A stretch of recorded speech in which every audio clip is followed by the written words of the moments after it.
If you look back at the recent history of fly fishing, you'll find that streamer fishing was a different game.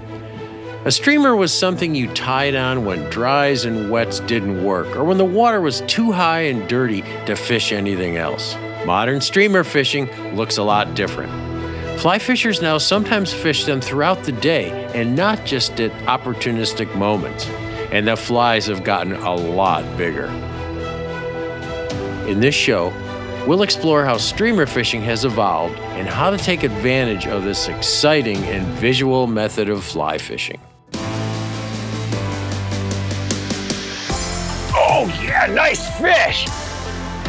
That fish has already refused that fly, and you're gonna have to try just a slightly different pattern. The roll cast pickup is a great cast to use in a lot of fishing situations. This is a beautiful wild trout from a small stream, just a gorgeous little fish.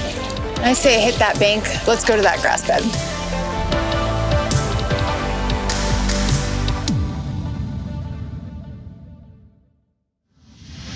The ORVIS Guide to Fly Fishing is supported by ORVIS Fly Fishing, Yellowstone Teton Territory, Crazy Rainbow Ranch, Adipose Boat Works, Global Rescue, Trout Unlimited, Oscar Blues Brewery.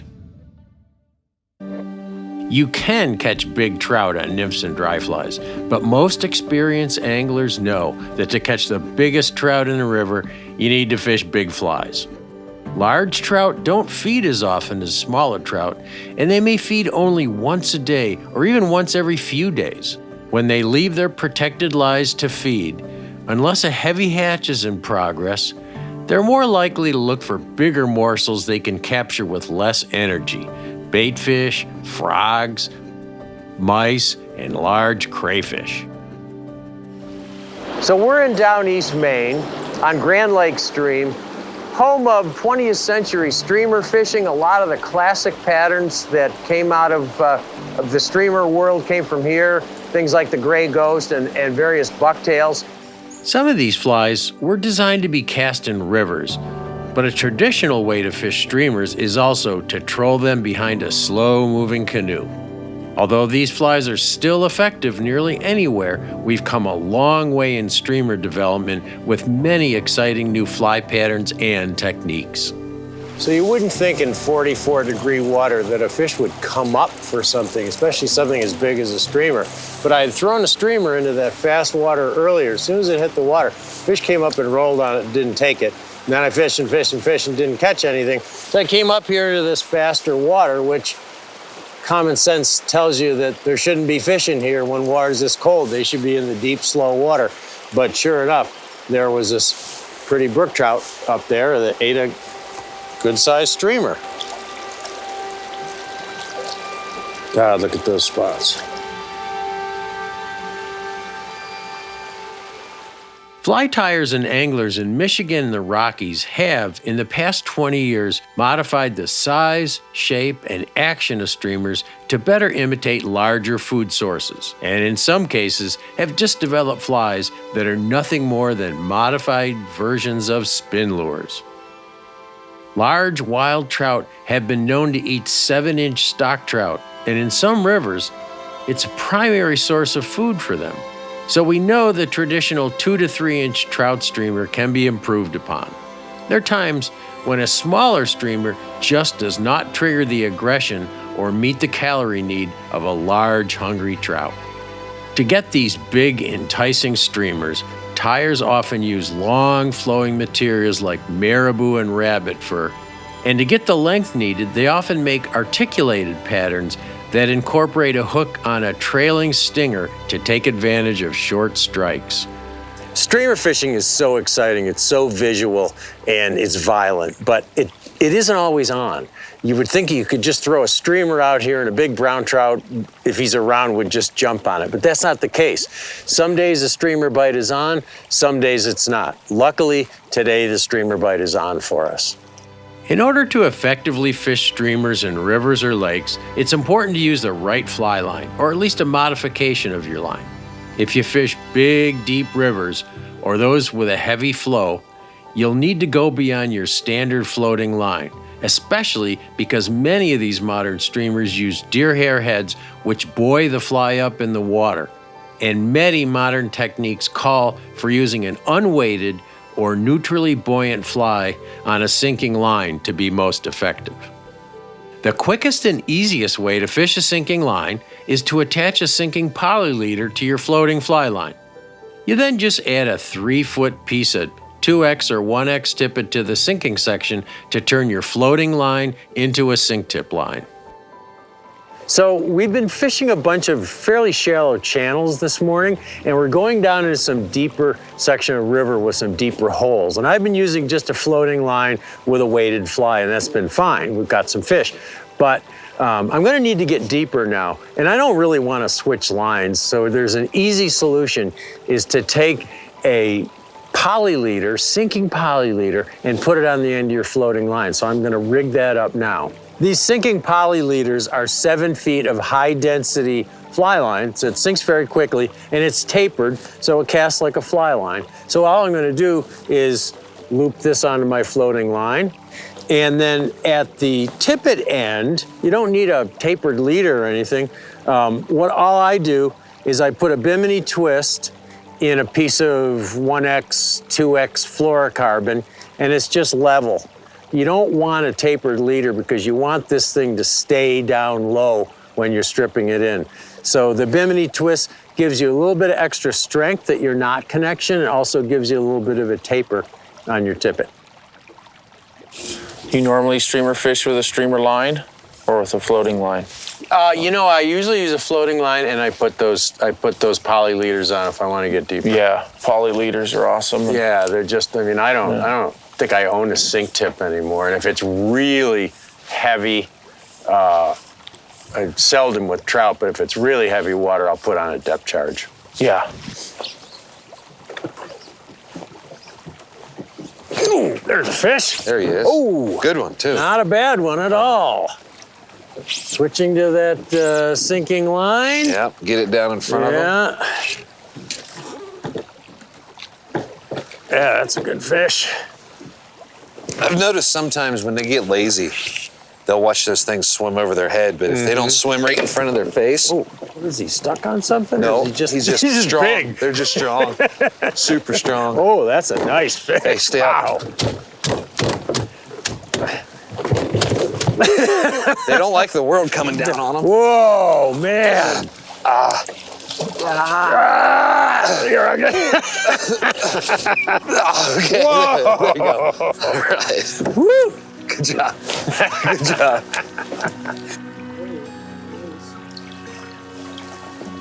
Poly leaders are fine for smaller rivers and slower currents, but for water over 3 feet deep or very heavy flows, you'll probably need a sink tip line which has a front sinking section plus a rear section of floating line.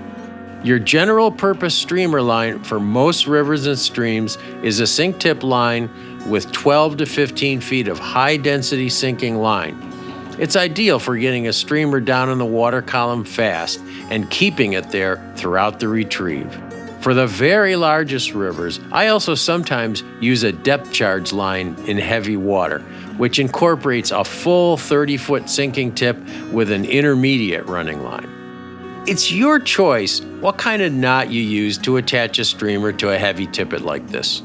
Some anglers prefer a loop knot because they feel it allows the fly to dart and wiggle in the current better. If you fish sinking lines, it's a good idea to modify your casting. Sometimes making one short cast to get your line on the surface and then a delivery cast works well. But let's visit casting instructor Pete KUTZER to get some detailed tips on casting sinking lines. I'm going to talk to you about casting sinking lines and intermediate lines. When I make a cast, if I want to get a tighter loop, I like to stop right around eye level. Hi, I'm Pete KUTZER with the ORVIS Fly Fishing Schools. Today I want to talk to you about casting sinking lines and ways you can use these really effective tools to catch fish in deep water situations. Sinking lines are great, effective tools when you're fishing large bodies of water like this lake, maybe the ocean, even rivers in high water situations. With these sinking lines, though, they do provide a challenge. When we cast that line out onto the water and it starts to get down deeper and deeper in the water column, we can't pick that line out back off the water to reset and make another cast. So we have to do a couple things. We can either strip this line in, get to that shorter length of line, and then start to false cast this line out, back out to our target, or we can do that roll cast pickup. Strip it into a moderate length, make a roll cast, then we can pick it up and shoot it back out. When we're fishing with these sinking lines and we have a large fly on, or even a small fly, we do have to open up our loop a little bit. We want to open up that loop just a little bit using what's called a constant tension cast or a Belgian cast. We're going to make a lower back cast, bring a rod up, and then make a high overhead forward cast. This constant tension cast keeps that line under tension, like its name says, and allows us to get that fly out there with a lot less effort and gets us right on target. I'll make a low angle back cast, bring the rod up over the top, and it keeps everything nice and easy so we can deliver that fly out to our target. Low angle back cast, over the head forward cast. Low angle back cast, over the head forward cast. That constant tension, keeping that leader nice and straight, is going to help get that fly out there with a lot less effort when we're using sinking lines.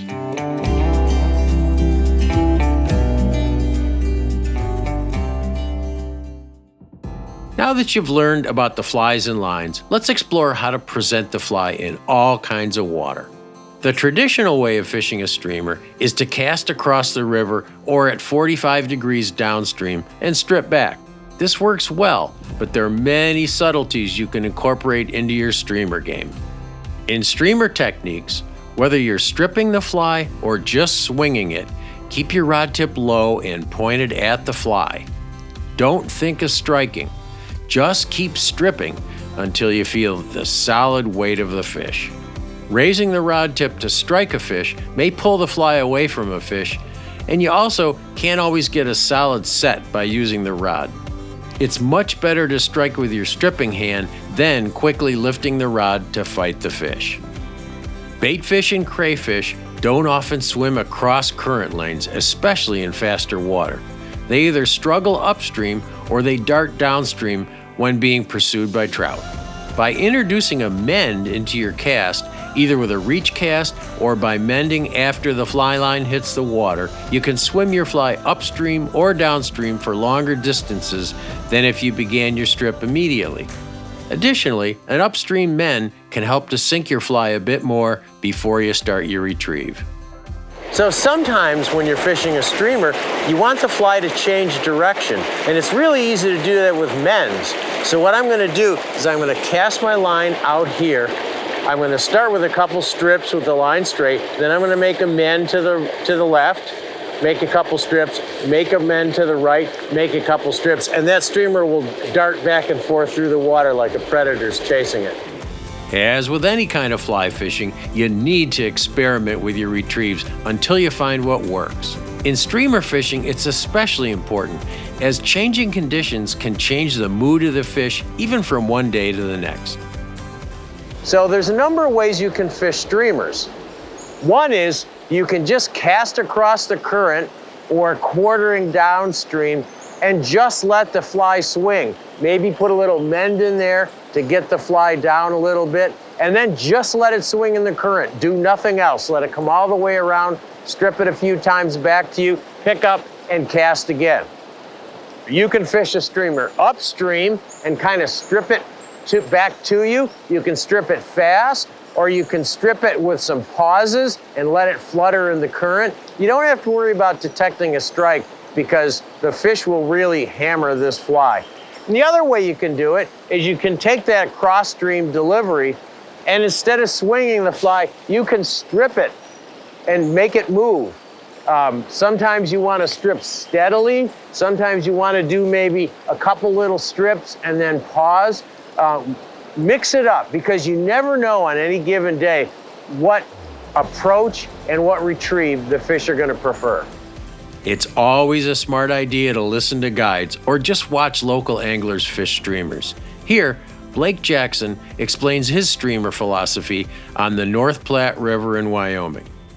I think there's multiple techniques that we use when streamer fishing, but generally with a floating line, really kind of what you're doing, Tom, is ideal, where you throw it in super tight. And my big preference is to give it 2 or 3 good strips off the bank and then slow it down just a little bit in order to let it sink. Okay. And really primarily because we're using a floating line. If we were using a sink tip or like a bank robber line, that sort of thing, we might strip it a little quicker because we've got some tungsten tipped line to help get some depth to it. But a lot of our fish will sit up in that shallow shelf right off the gate or right out of the bank, and then once it drops off the shelf, it's a little better to let the streamer fall slightly and get a little bit of depth to it. And I'm also a big fan of mending it if need be. I think a lot of folks don't, a lot of anglers don't think about mending a streamer line, but you can often get, a big downstream loop to it that'll accelerate it to a point, not allowing the streamer to sink a little bit. And downstream loop throws it parallel to the bank? Yeah. Keeps it more parallel to the bank? Right, which has some advantages, but at times, it also increases your speed, right? So yeah. If you're looking for it to sink a little bit, then giving it a little mend and letting it kind of fall isn't a bad thing. And I've been doing more and more kind of vertical streamer fishing, if that makes sense, right? I mean, I think any fishing is a continuous learning process, but letting it fall a little bit and think more like you were jigging a streamer off the bank, where you let it fall off the shelf and get some depth and then give it some movement. Often I see a weird evolution in streamer fishing where someone's pretty good at it when they're not really good at it, because they're so erratic and variant at times, right? And then they get kind of used to it and they get smooth and consistent and even. And in a fishery like this, where we really don't have sculpins or bait minnows that are real erratic in nature, generally our fish are eating it as a wounded baby minnow or another wounded fish. So, kind of having the erratic movement to it is even better yet, instead of smooth and even and consistent, kind of varying it. Like you said, once you find the recipe that seems to work, keep going back to the well and using the same recipe versus, changing something that's working for you. Ooh. Oh, nice. That looks like a brown. Maybe not. No, I don't think rainbow. so. Rainbow. Dang, the bob's minnows freaking turned up. That's That's an effective deal there. yeah.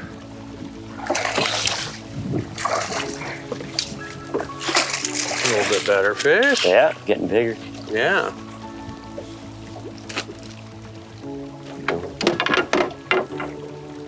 Speed.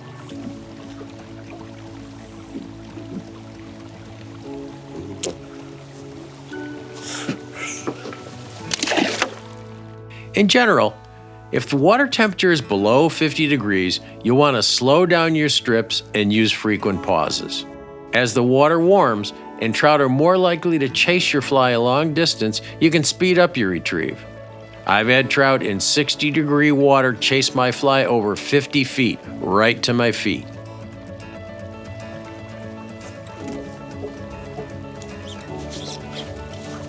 There's a fish. Yes.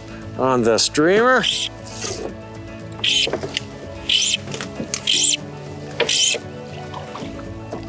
Ooh, I think it was a brown trout too. Yeah.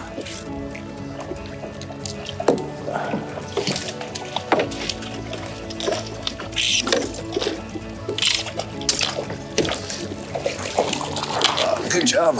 Good job. In smaller streams, where you don't have the luxury of mending line or using a sink tip line to get the fly deeper, you often need to use a heavily weighted fly on a floating line with a longer leader. You need to get the fly quickly into those deeper pockets. Sometimes, especially in slower water, Fishing unweighted streamers on a long leader can dredge up trout, even in bright sunlight.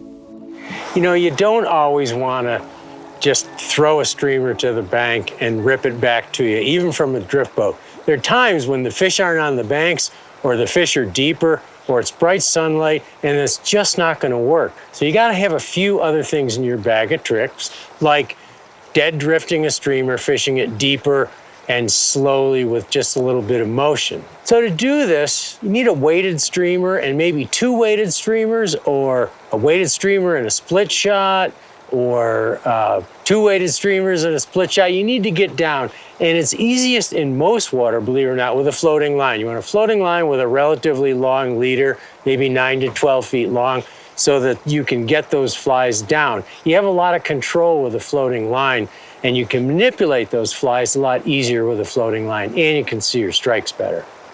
So to do this, of course, it varies in what kind of water you're in, but you basically want to try to throw your streamer or streamers at an upstream angle, and don't give them much action. So you want to throw them upstream. You want to keep a tight line all the time. So you want to strip line back to you, and then occasionally maybe give it a little twitch by stripping line a little bit faster and then letting it settle, but it's not a constant stripping motion. You want the fly to move a little bit and then to tumble in the current. So whatever you need to do to keep a tight line, keep that fly drifting in the current, keep it deep, and then every once in a while, give it a little twitch.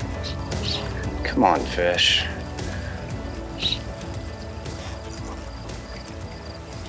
Oh, there's one. There it is. Whoa.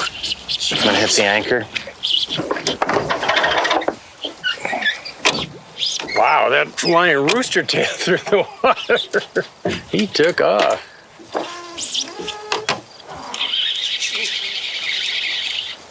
Oh, jump. Gonna be another jump too, I think.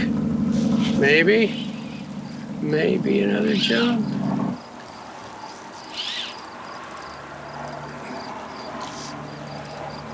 Oh, I thought it was gonna be another jump, but I guess not.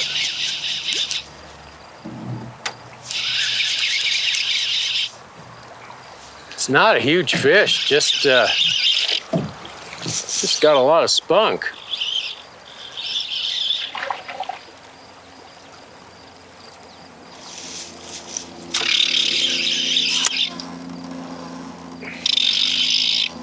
Nice We job, were just Tom. talking about how slow it had gotten.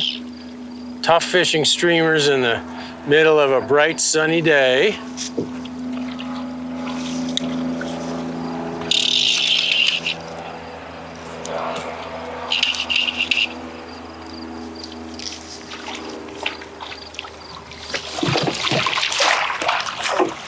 Thank you, Jeremy. You're welcome.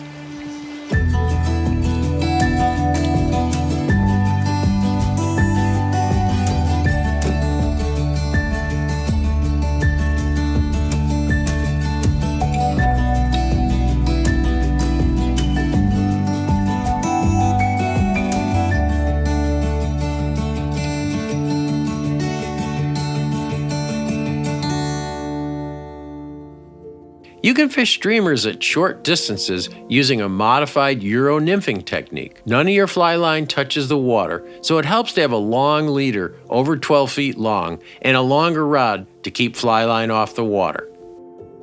Use a small, heavily weighted streamer or a split shot ahead of your streamer. Lob the fly upstream, and with a high rod tip, keep constant tension on the fly and twitch it slightly as it rolls down in the current. This is a deadly imitation of a sculpin or a crippled baitfish.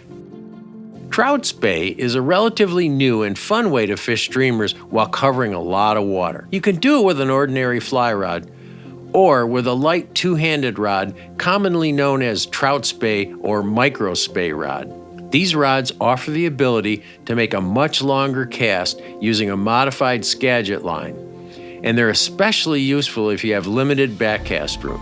A sinking head on the end of the Skagit line allows you to get your flies deeper on the swing. Sometimes when you're trying to do this, you have your back against the stream and you can't make a back cast. So you're forced to roll cast. And it can be tough to roll cast halfway across the river. One of the ways to do this is to use a modified two-handed cast. So you can do a little snap tee or a double spey or a single spey, and that'll set you up for your roll cast, and then you can make a roll cast across the river. So I'm here in this big flat pool, I'm trying to get across there. It's very efficient, it's less tiring, and it's kind of fun. It's not gonna be as pretty as with a two-handed rod because you don't have that length and that slower rod, but it works pretty well. You can swing the fly just like you would for salmon or steelhead, or you can introduce short pulses with the rod tip or with your stripping hand to move the fly. Swinging streamers is so much fun, and some days you have your heart set on it, but they don't always produce, so you have to adjust and get over it. Hanging a nymph on the end of your streamer is a great trick when other things don't work. So fishing's been tough, and when it's tough, you gotta be adaptable. I've been swinging streamers through this pool, classic streamer water, and nothing.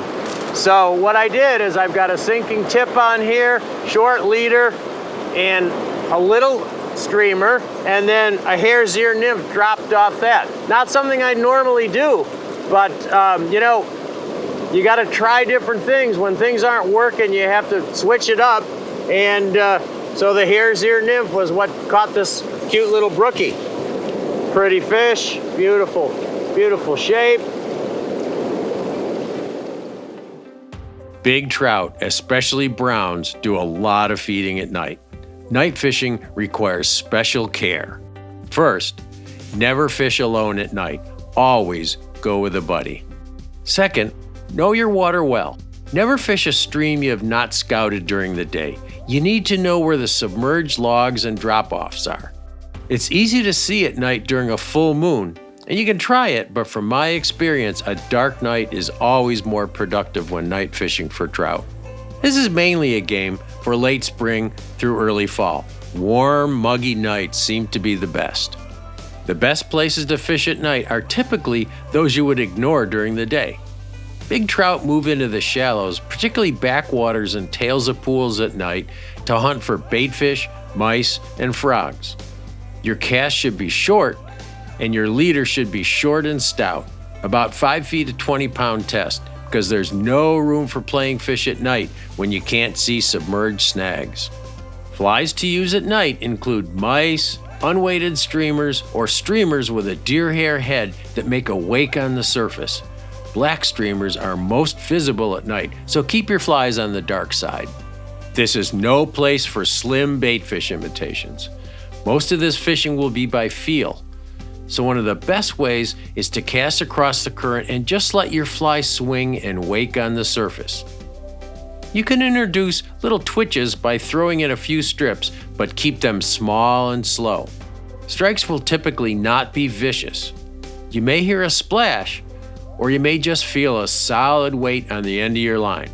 Since you're fishing by feel, don't strike if you hear a splash. Strike once you feel the weight of the fish. Don't baby the fish. You've got a stout leader on the end. Get them in quickly before they run you into a snag in the dark. Some of the most exciting trout fishing is with mice because all the action happens on the surface. And mice are not only for fishing after dark. In some places, under the right conditions, trout will smash mouse patterns in the middle of the day. A mouse is a big piece of protein, and mice trigger the hunter-killer instinct of big trout. It's worth it for a trout to move 10 feet for a mouse because the energy expended in chasing a mouse is worth it. There are lots of mouse patterns available, and they all work well. Some are more difficult to cast than others, especially with a standard trout rod. You don't need a giant mouse pattern to be effective, and color doesn't seem to be that important as long as the fly looks alive when it swims and creates a disturbance that attracts trout from a distance. Many mouse patterns are meant to catch fishermen instead of trout. I doubt if trout will refuse your fly if it doesn't have the right color ears or whiskers.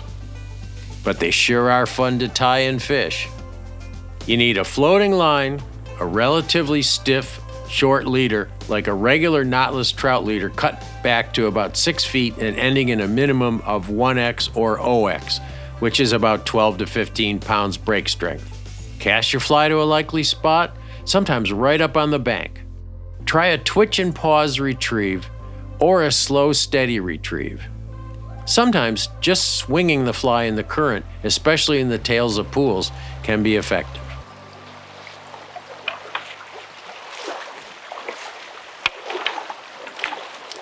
Oh, broke off. So I did something really stupid there. I just broke off a fish.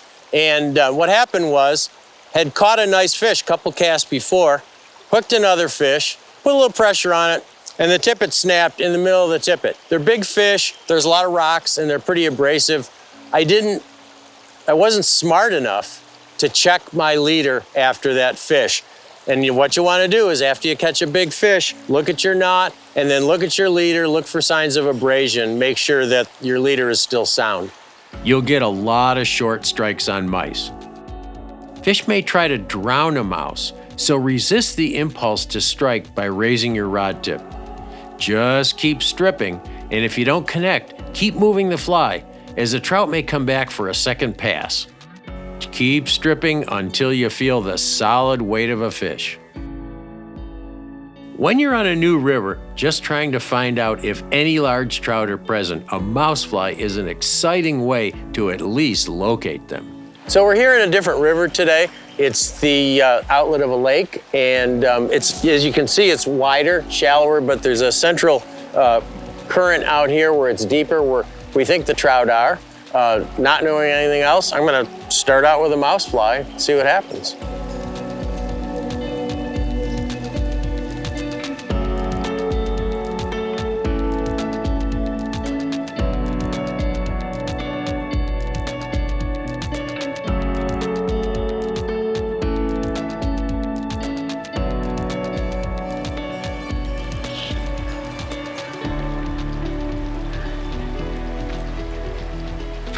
So this is the biggest brook trout of my life. I can tell you that for sure, because I've never caught one over 15 inches before. Wow.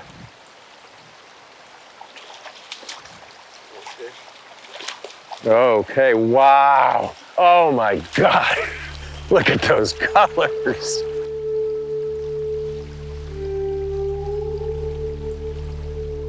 The surface strikes to mouse imitations are some of the most adrenaline-pumping moments in fly fishing. But unless you have your heart set on fishing surface flies, conventional streamers will land big trout for you on a more reliable basis. Whoa! Whoa! Was that fish taking my streamer there? Because the streamer was kind of deep. Was that fish actually a big fish though? Oh my God, look at this fish. Oh, and the colors.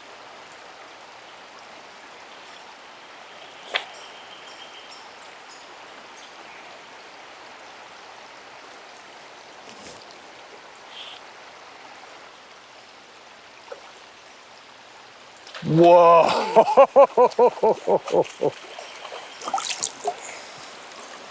Oh, look at how deep that fish is.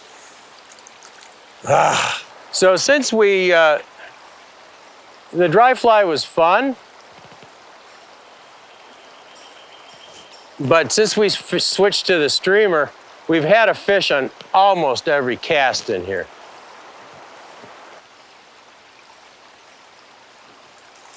Oh, Jesus! Oh my God. I've never seen a brook trout jump like that. We're going. We're going for a ride. You can get him in here, I think, before he gets. Walk up to him. Wow! Woo! So this is definitely the biggest brook trout of my life. Emil, how much does that fish weigh, do you think? Say maybe about 6.5. 6.5 pounds, wow.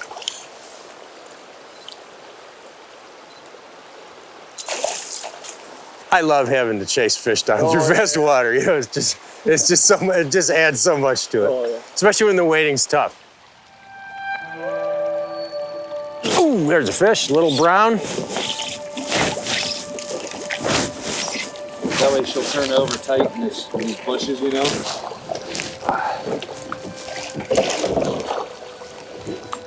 That's a pretty brown. Isn't it? Yeah. Looks Lock Haven almost. Yeah.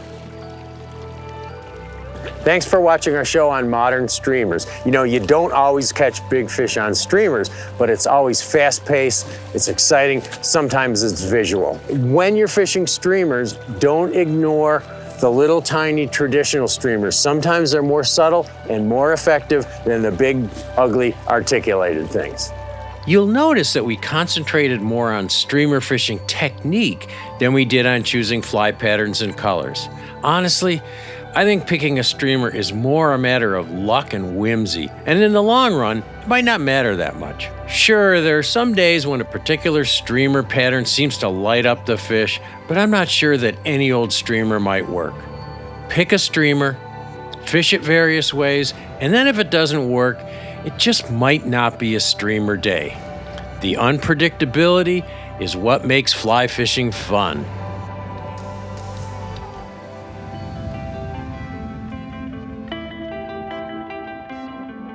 The ORVIS Guide to Fly Fishing is supported by ORVIS Fly Fishing,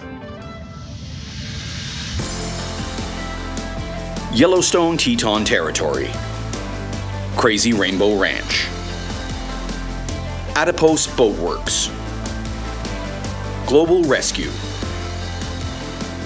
Trout Unlimited, Oscar Blues Brewery.